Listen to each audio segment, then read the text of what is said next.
اعوذ باللہ من الشیطان الرجیم بسم اللہ الرحمن الرحیم اللہم صلی علی سیدنا محمد وعلی آل سیدنا و مولانا محمد۔ آج محرم ہے، اللہ کی فضل سے الحمدللہ محرم کا پہلا دن ہے۔ اللہ پاک کس مہینے کی قدر کی توفیق عطا فرمائے۔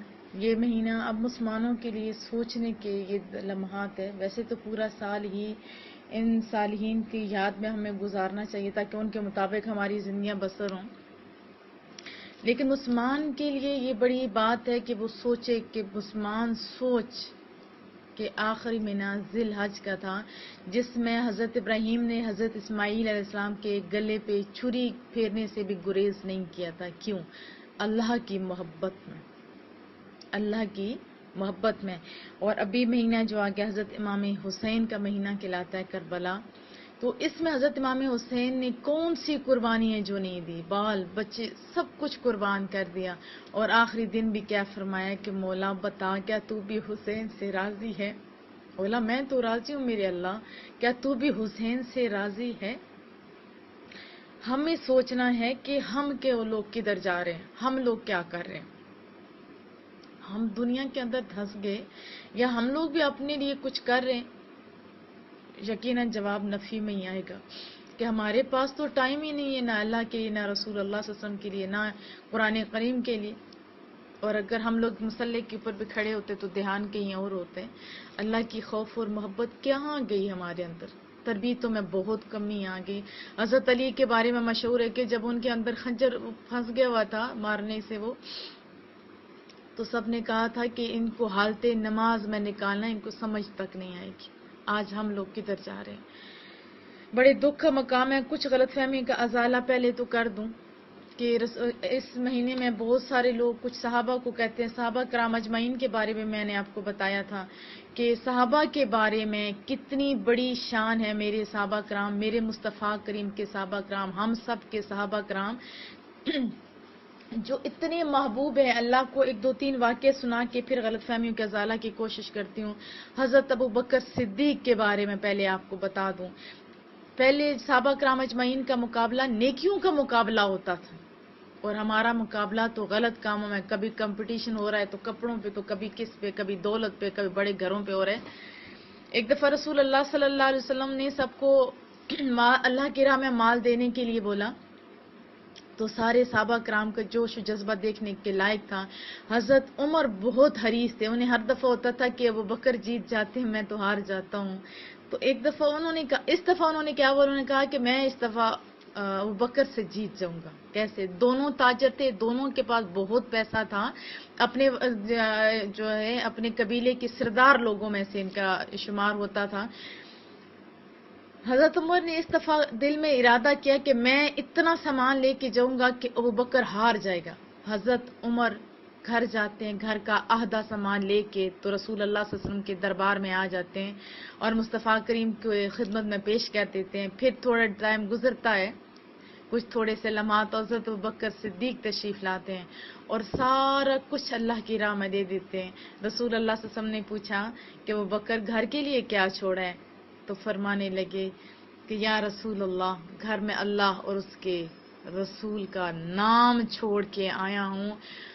کتنا قربان کیا کہ حتیٰ کہ جسم کا جو پورا جوڑا پہنا ہوا تھا وہ بھی اتار کے، ٹاٹ کا پہن کے، اس کے جو بٹن تھے وہ انہوں نے سوئیاں جو باہر جو کانٹے ہوتے ہیں درختوں کے، اس کے اتار کے تو لگائے ہوئے تھے اور بٹن بنائے ہوئے تھے۔